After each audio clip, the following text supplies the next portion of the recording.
When you follow a question with a question that really shows you're listening, you're practicing intellectual humility without declaring it. And so suddenly this very hard thing of admitting I don't know everything becomes this very powerful thing of, oh my gosh, he just asked me a question that shows me he's listening, that gave me respect, that my response was important enough that he wants to know more. Welcome to the Curious Advantage podcast, an exploration of the idea of curiosity and its increasing importance for thriving in the digital age. From the authors of The Curious Advantage. Hello, and a warm welcome to this episode of the Curious Advantage podcast. My name is Simon Brown, and today I am here with Garrick Jones, my co-author. Hello. No Paul today, unfortunately, but we're thrilled to be joined by Larry Robertson. Larry is an innovation advisor, and he works, writes, and guides at the nexus of creativity, entrepreneurship, leadership, and great questions, which we like talking about a lot on here. He's an award-winning author of 4 books. We've got A Deliberate Pause, The Language of Man, Rebel Leadership, and his latest book is Great Questions, The Art of the Ask, and Getting More of What You Really Want. He's a founder and president of Lighthouse Consulting, and he spent more than 3 decades guiding organizations and their leaders through uncertainty, change, and growth to achieve lasting success. He's a popular columnist and a regular speaker, and he has the unique ability to bring audiences into the story and, more importantly, help them craft and realize their own stories. Among his honors in 2021, he was named a US Fulbright Scholar, a distinction rarely awarded to non-academic professionals. So a warm welcome, Larry, to the Curious Advantage podcast. Thank you. It's a pleasure to be here. It's great to have you with us. So let's start where we always do. So how do you personally define curiosity, and how has that played a role in your life and over the work that you've done? For me, it's one of those things that I call simple, but not automatically easy. And to me, curiosity is a pursuit of the unknown, but also of the possible. And I feel like that is central to who we are as human beings. It's also something that I have found over all my work, and not just my recent work, is spurred and directed and shaped by the questions we ask. So when we pursue it in that way, when we're pursuing curiosity in an open way, and we're also doing it by allowing ourselves to continue to ask questions, not just stop at an answer, that's when we create real value that lasts and has impact. So for me, that's how all that, simple definition of curiosity being the pursuit of the unknown, but the possible, goes from, hey, that's pretty simple, to, okay, great, but it's not automatically easy either. You're preaching to the choir, of course, on this occasion, because as you know, we're all about questionings, and to question is the answer. That's what we say in Curious Advantage. But it'd be great to unpack more of that with you from your experience, across the work you've done on creativity and entrepreneurship and leadership and innovation. What is it about questioning that makes it such a powerful human capability to you, Larry? So it's really interesting, since you referenced those areas that my work touches and that I've dug deeply into, Garrick. I'll start with that, which was, I've written 3 previous books before this newest one. They focused one each on entrepreneurship, on creativity, and leadership, but specifically leadership in uncertainty.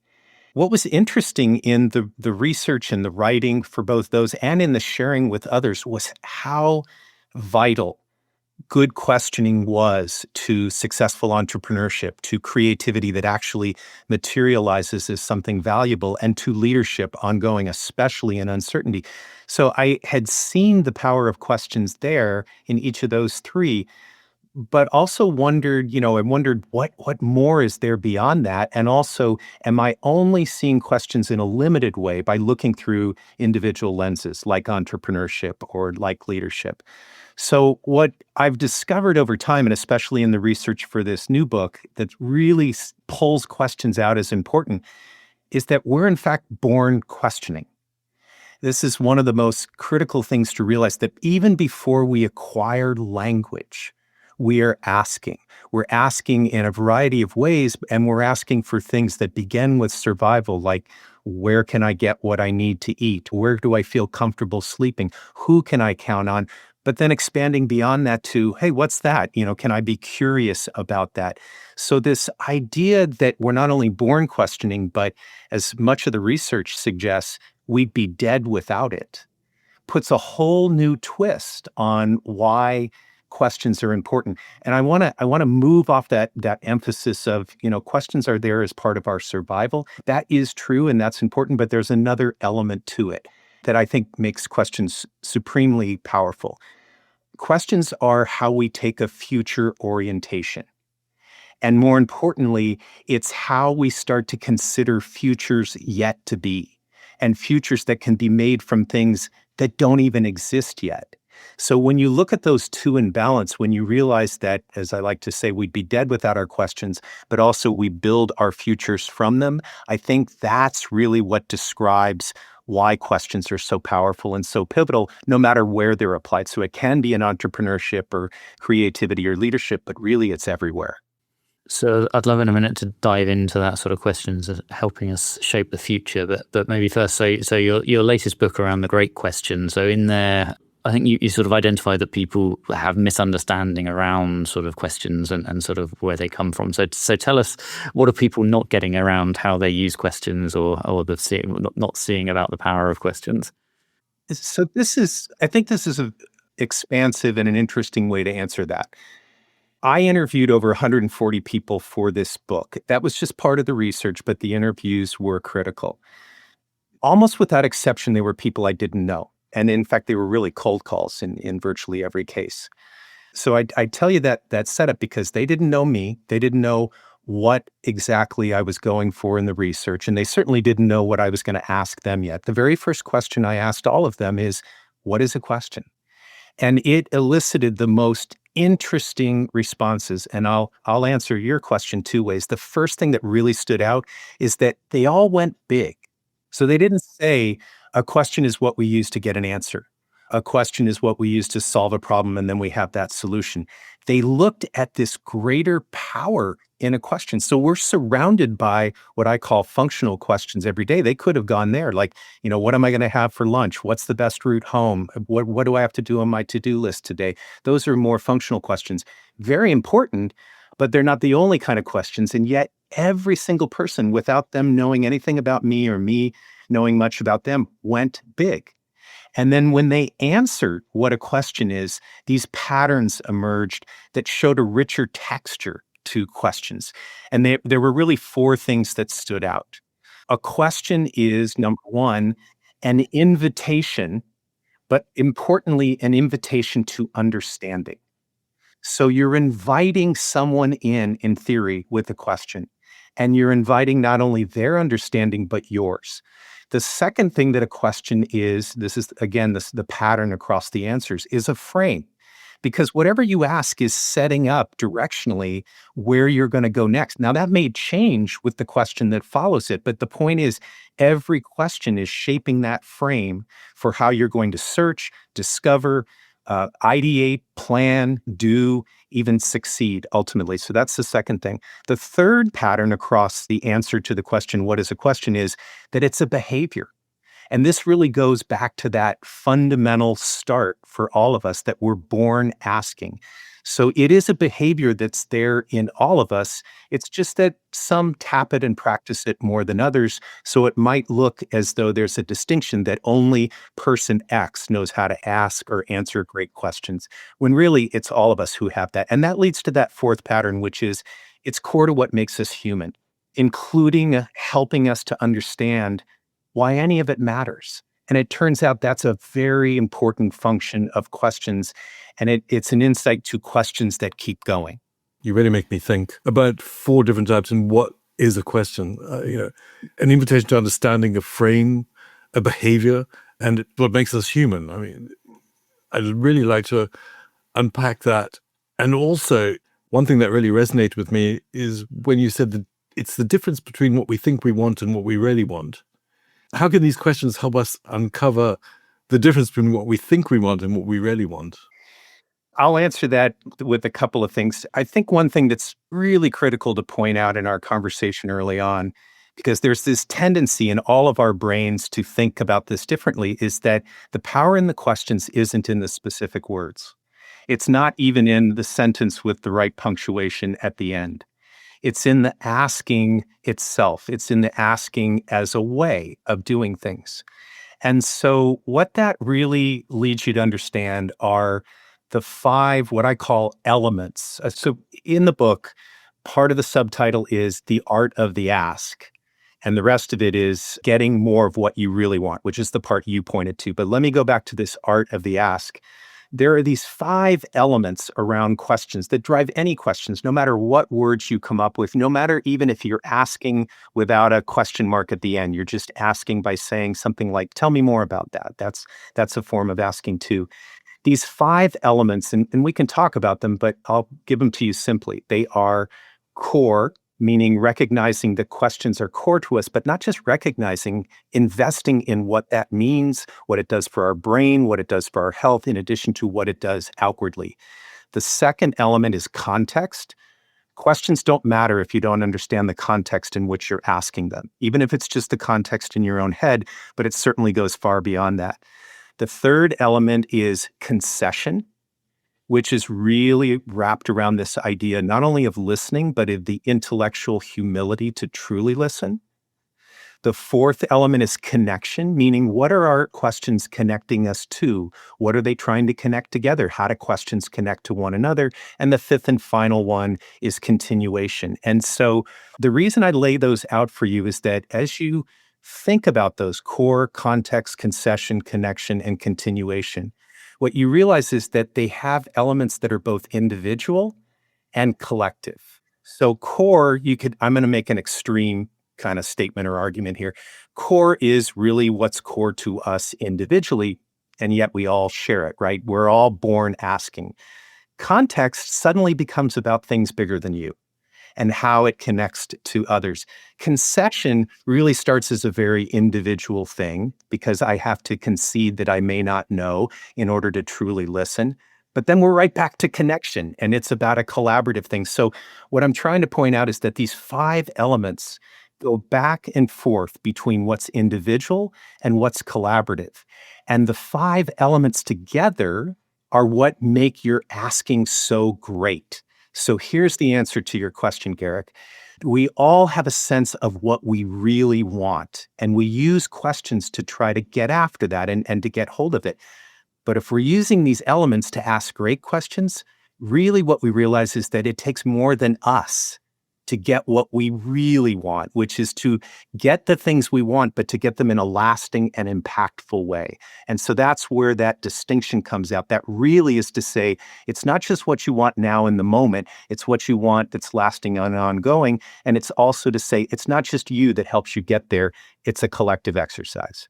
So I'm curious if we understand, so the core, context, concession, connection, and continuation. So if we sort of comprehend those five elements, how do we use that to craft those great questions? So what does that understanding of those five elements give us in order to get more of what we really want, and sort of and ask those great questions? Can you sort of bring it to life with an example, maybe, or understand better how those five pieces really work together?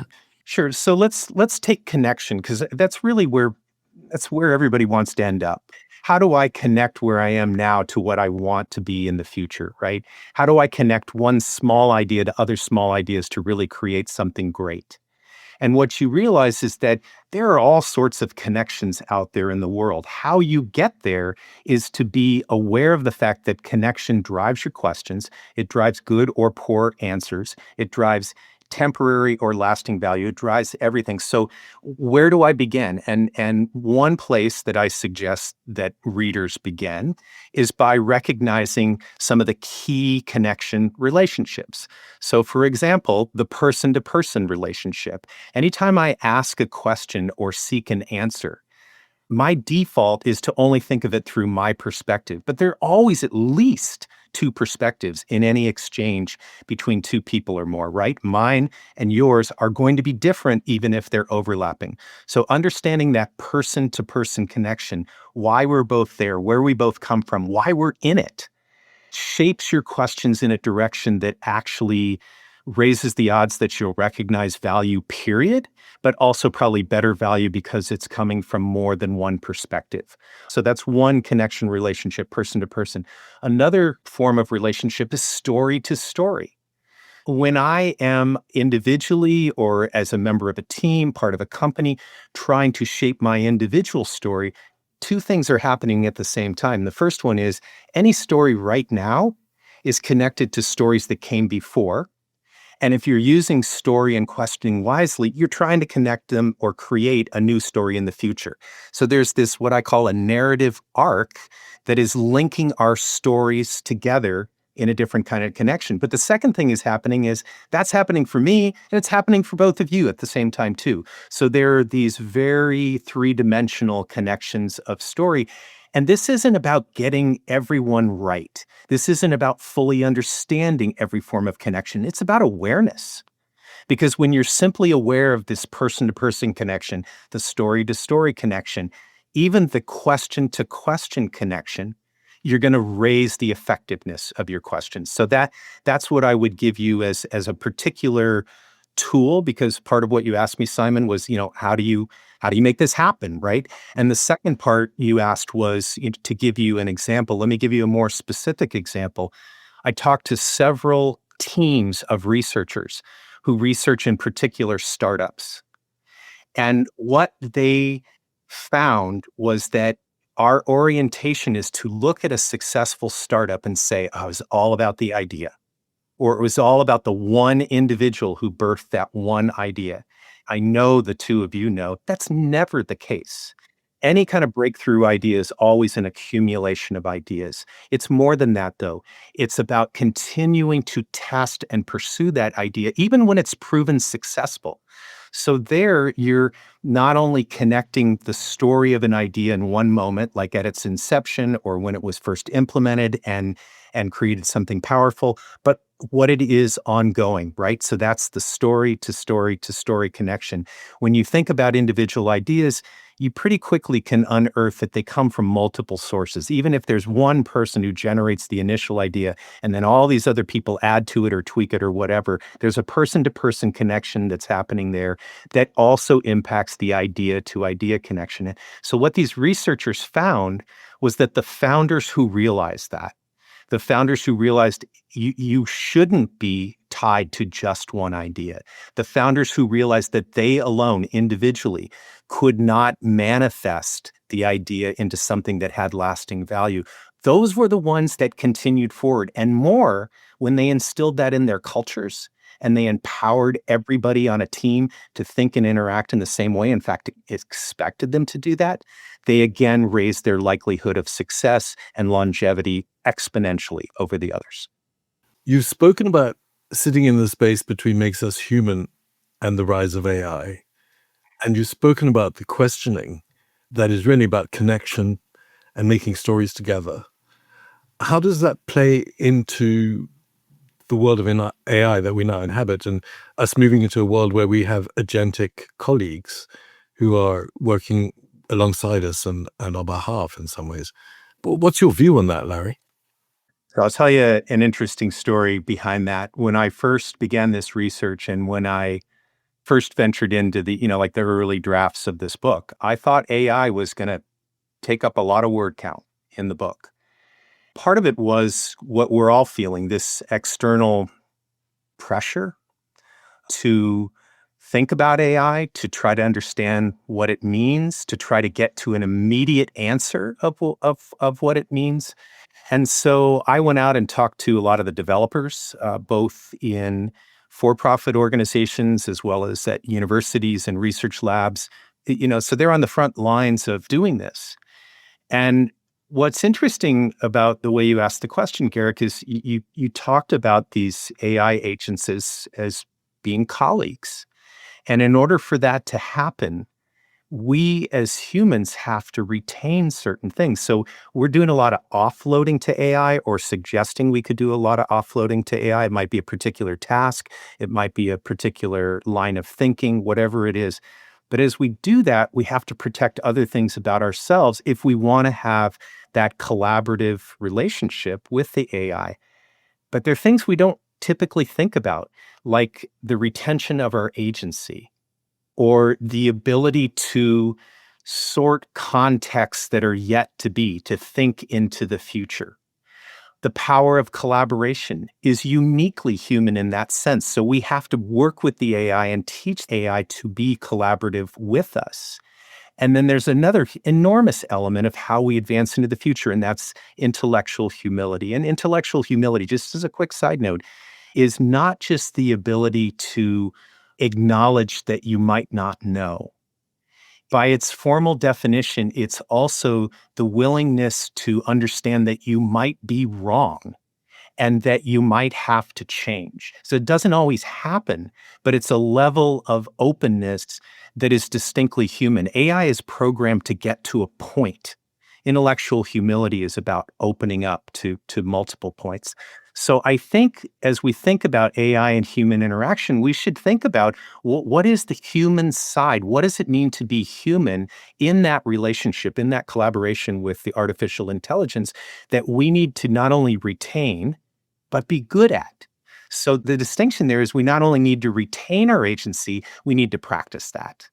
We not only need to retain our ability to look into the future, we need to practice that too, which means not just coming up with great ideas, but coming up with ideas, trying them, and screwing them up in a very human way in order to advance to the next level of understanding so we can not only inform ourselves and each other, but the technology itself. So I think those are things that we're de-emphasizing right now. We'll come around to it, but we're de-emphasizing it right now.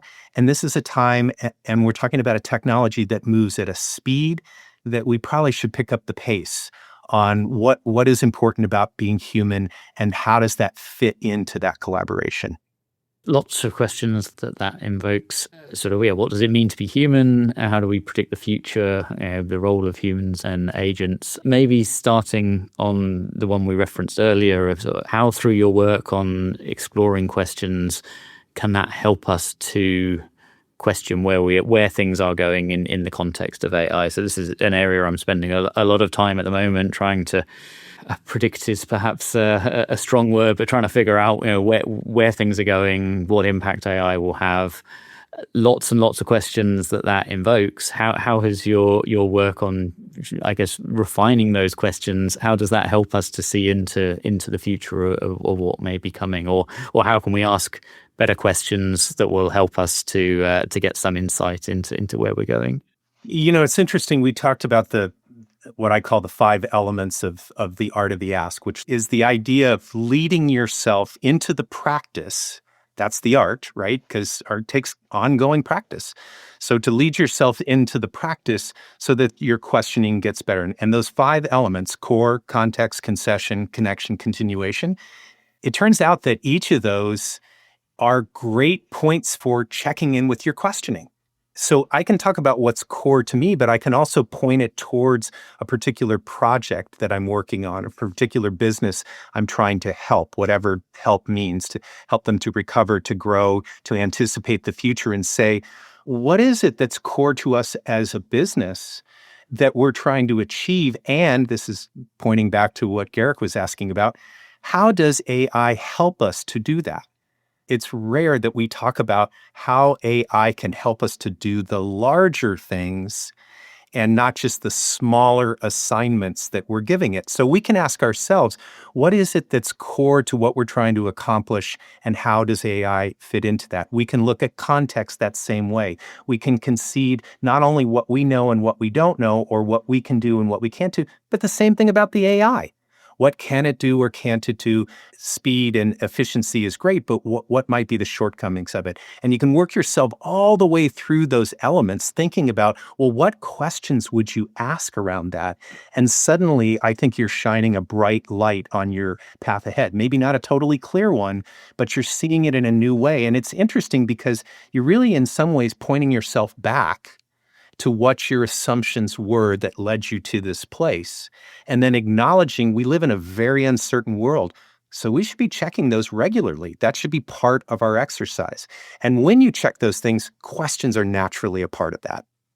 And you touched on maybe the biggest question of what does it mean to be human? Sort of what's the role of humans in the future? That's a a big, hard question to ask. To answer that, do you unpack it into smaller questions, or how do you come up with starting to answer a question of what it means to be human and what that will mean in the future?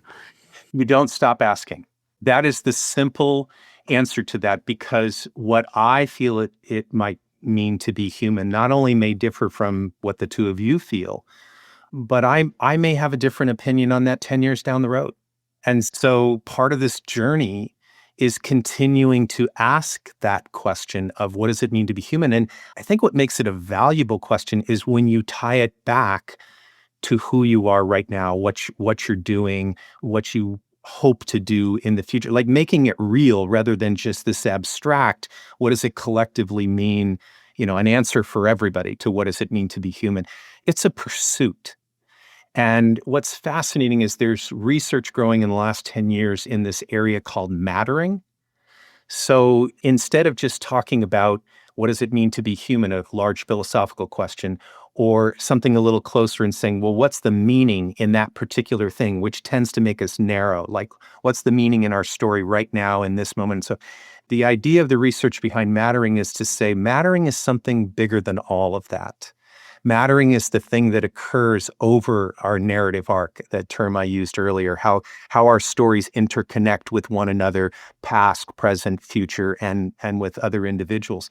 And all of that really, I think, brings texture to this mosaic of that question of what does it mean to be human? So, the simplification is where I started. You keep asking. You leave the questions open. And this is really important.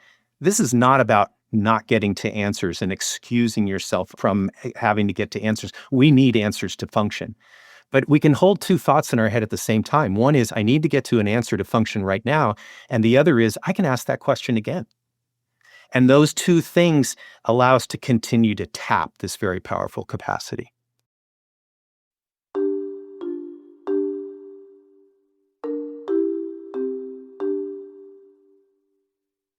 You're listening to the Curious Advantage podcast, inspired by the book, The Curious Advantage, written by Paul Ashcroft, Simon Brown, and Garrick Jones. Subscribe to the podcast today. I want to take a moment to talk about our sponsor for this episode, Iventive. Over the years, I've personally attended and even hosted a number of Iventive exchanges around the world and found them to be a really valuable way to connect with fellow learning and talent leaders. What I find valuable is that these aren't sit and listen conferences. They're interactive, conversational events designed to connect a community of curious leaders sharing their experience on what's working and what isn't. For the events that I've attended, I've come away with fresh ideas, they've challenged my thinking, and they've introduced me to leaders I probably wouldn't have otherwise met. So if connecting with a community of curious practitioners sounds useful, you can find more information at Iventive's Curious Advantage page, as well as details of the next event that I'm hosting later in the year in Basel, Switzerland. So find out more at iventive.com/Curious Advantage. That's iventiv.com/Curious Advantage. Now back to the episode.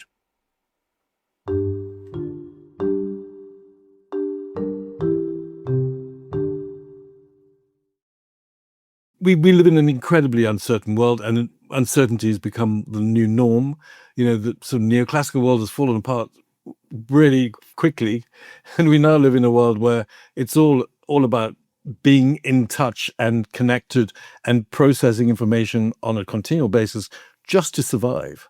Can you tell us a little bit more about why questioning and how we can use questioning to deal with things like our anxiety, or how we deal with the sadness or the joy that relates to living in an uncertain world?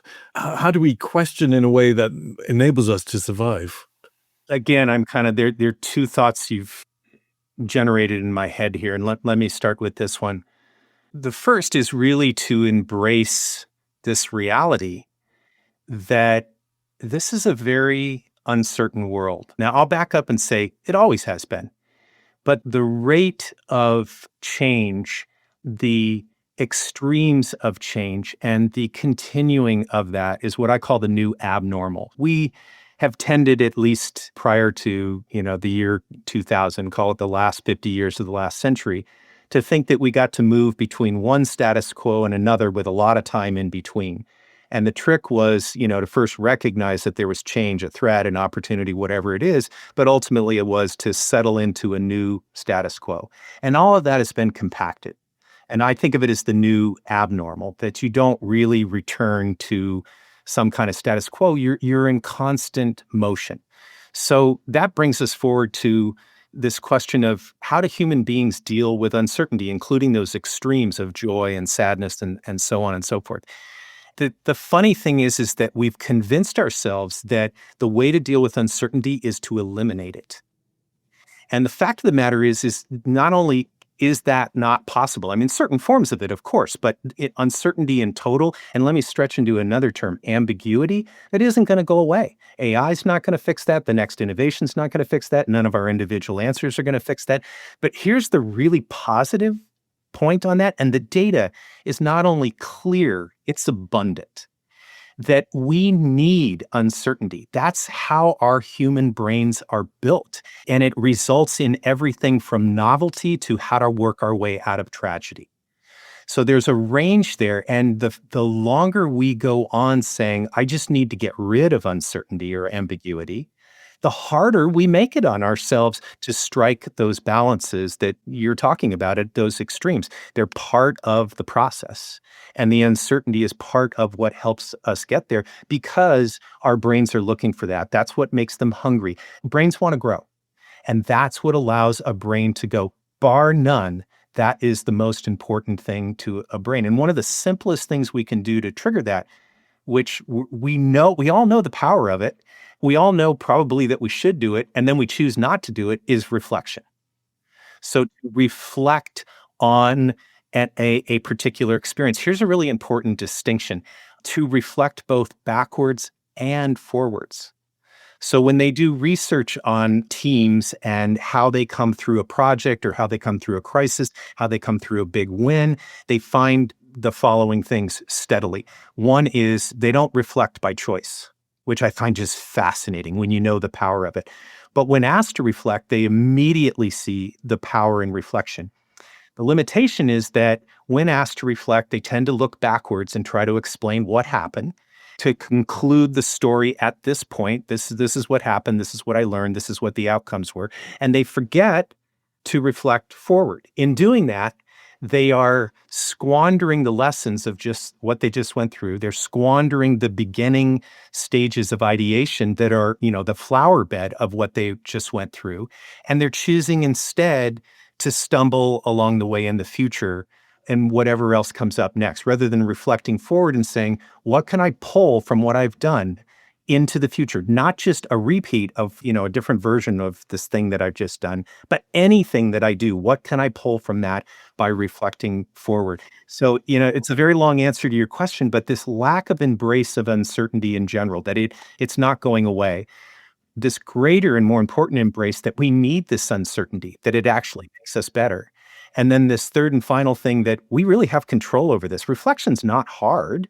Sometimes what you come back with, you're not sure what to do with, and that may seem hard, but it's easy to reflect both backwards and forwards. And when it's your habit, you tend to get very good at fine-tuning it to actually sharpen it into a tool.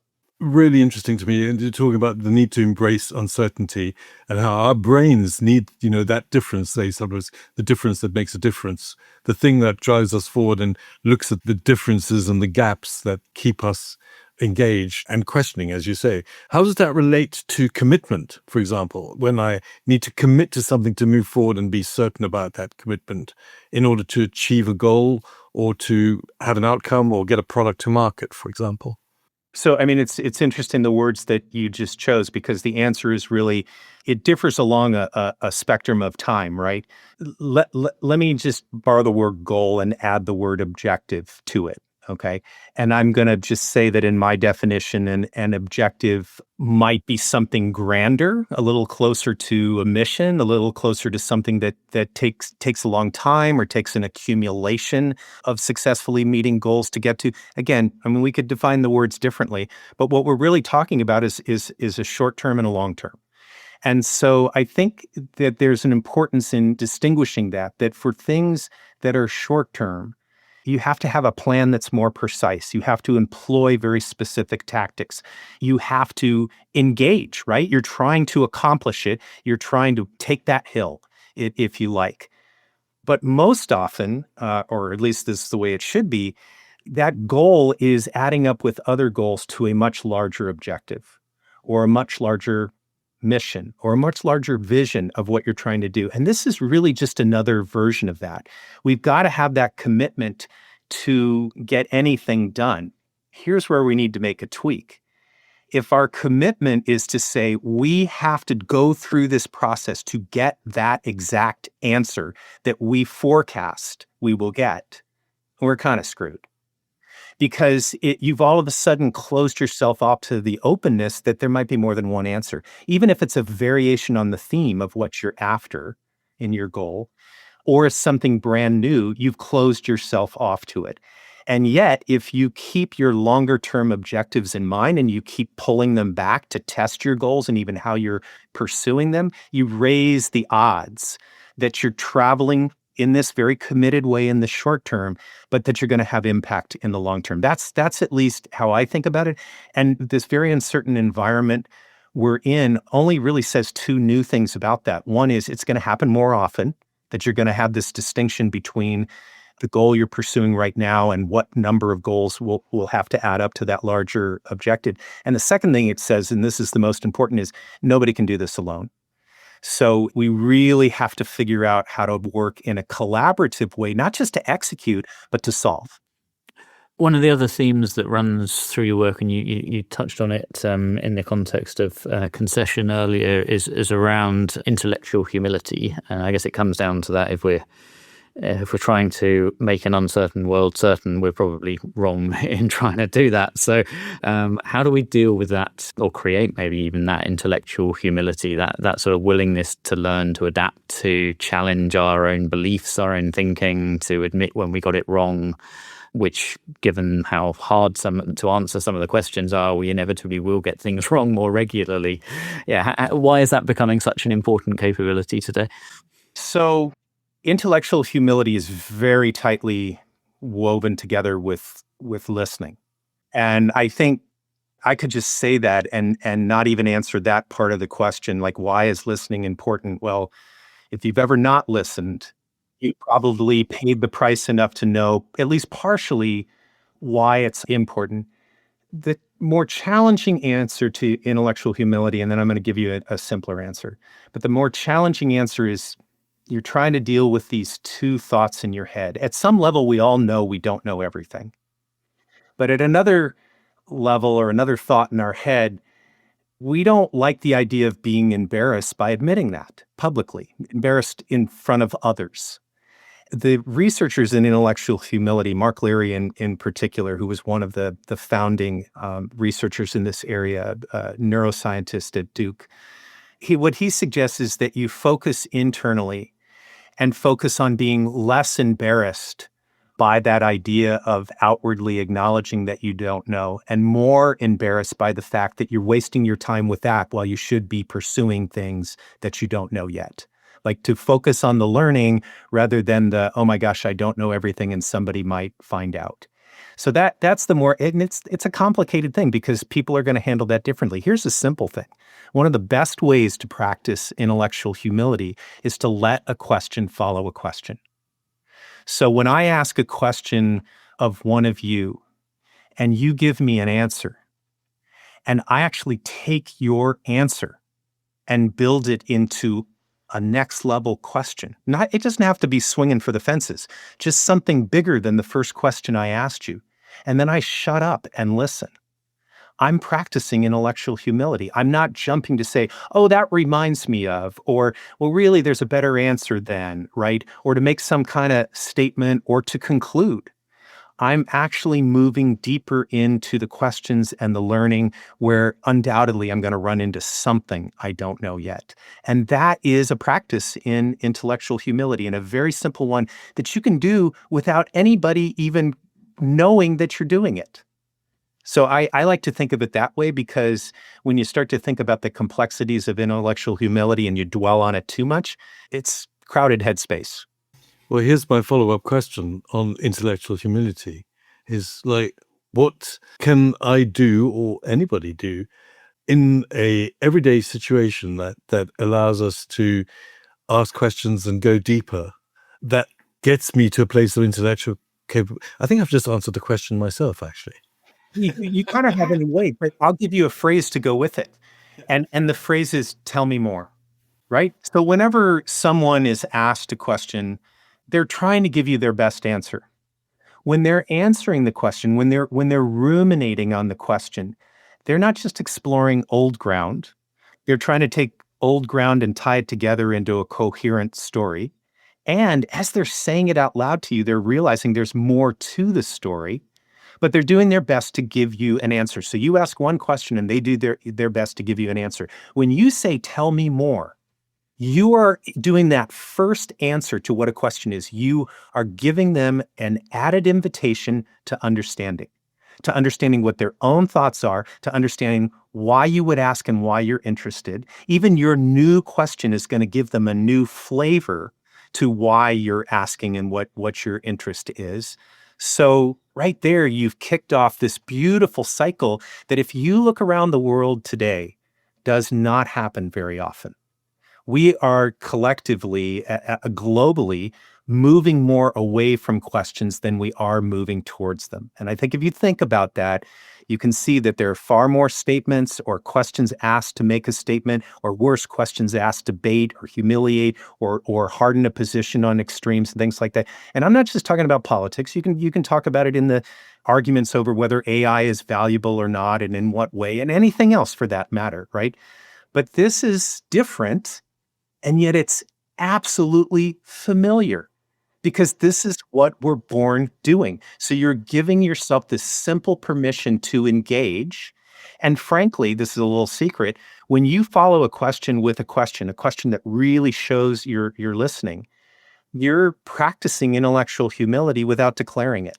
And so suddenly this very hard thing of admitting I don't know everything becomes this very powerful thing of, oh my gosh, he just asked me a question that shows me he's listening, that gave me respect, that my response was important enough that he wants to know more. And so I've emboldened that person on the other side, and I've started to build a relationship. Oh my God, now we're back in the elements, person to person connection, story to story connection. That might lead to idea connection. And it all happened from question to question connection. That's And I didn't genuinely think valuable. those through in any sophisticated way. I just was aware that each of those connections are there in every question I ask, and then I leaned into them. So valuable. Thank you. So I'm going to try and sum up the conversation that we've had so far, and maybe once I've done that, Larry, come back to you for sort of one takeaway for our listeners from everything that we've covered. So we went through sort of your thoughts on what curiosity is. It's simple, but it's not easy. It's around the pursuit of the unknown, and that our lives are actually, and work are shaped by the questions that we ask. We need to continue to ask questions, but not stop at the answer. Around how your work has covered questions coming out through creativity, entrepreneurship, leadership, particularly leadership in uncertainty and innovation, and how that great questioning has been a sort of red thread throughout all of those. How we're born questioning, that it rules our survival, how we eat, sleep, who we trust, we'd be dead without it. And then through your 140 interviews, that there were some themes coming out. Encouragement, that people were asking big questions, not the functional questions, but how that we had the four elements of questions being around an invitation to understand a frame, and it sort of sets up the frame for the conversation, behavior, and then being core to what makes us human, which we came on to as being sort of the ultimate question. Makes us think what we really want and how the power of questions can help us to achieve that. You took us through the 5 elements in the art of the ask. So the core, the context, the concession, the connection, and the continuation, and how from that we just need to continue on to ask great questions. And we dive then into sort of people to people, story to story, question to question, etc. We then moved into AI, and how in the context of AI, how we need to sort of look at our own agency. We need to look at the importance of intellectual humility, recognize we might be wrong, and look at those AI human interactions. And we got into there, again, what does it mean to be human? What do we need to retain? What do we need to practice, etc. from there, we went into just don't stop asking questions, keep pursuing and an uncertain world, and maybe we need to recognize that we're probably not right to try to change that. We need to settle into a new status quo, that new abnormal that you described. We can't eliminate that uncertainty. But we went into then, the power of reflection being backwards and forwards, and what can I pull forward from my experiences, and then looked at sort of short-term goals and objectives, long-term sort of mission and vision, and finishing then onto intellectual humility and how a useful tip for us is, let a question follow a question, and tell me more being a very practical way that we can do that, and that creates that invitation to engage. So great lessons to come away with. What would be your sort of one takeaway from all of that, Larry? It's like a book worth of lessons, isn't it? Absolutely. Well, the one takeaway that I would put out there, because there's a lot in that, right? Is that, and I make a very conscious point of this up front in the book and then along the way, is that everybody has this capacity already. And for whatever the reasons are that we're not leaning into our power of asking, what we should realize is that doing it is, as I call in the book, kid simple. It's not hard. It is our most valuable and, I would say, defining capacity as human beings. And so the thought I take away from that, knowing that it's not as hard as, all these thoughts and insights we've talked about might sound, is why would you squander that? Why would you take this most valuable tool that's factory issued when you're born and not lean into it in some way, in your own way, individually, if not collectively? And I think if you're a leader, you suddenly realize you should be leaning into it collectively, but it's there. And all you need is a little bit of instruction on how to tap it. It's unfortunately something we don't stop and teach people. If we do anything, we kind of teach them away from the larger idea of questionings. But we'll teach them sometimes how to do it in a particular application. But the bigger idea of questioning, we don't do that. And yet it takes very little to break it free. And we all have it inside us. So the question for our listeners to ponder is, how are you going to lean into that power of asking? A good one to reflect forward onto. Thank you, Larry, for a great conversation. Yeah, at the risk of sounding like I'm pitching the title of the book, you all ask great questions, and so it makes the conversation a lot easier. Thank you for having me. Tell me more. Yeah, there you go. You've been listening to a Curious Advantage podcast. As always, we are curious to hear from you. If you found something useful or valuable in the conversation today, please do leave us a review. Click on that 5-star rating on whatever your favorite podcast platform is. It really helps us in getting people to hear about the podcast. We always appreciate hearing your thoughts, so do use hashtag Curious Advantage or message us through whichever platform you're using.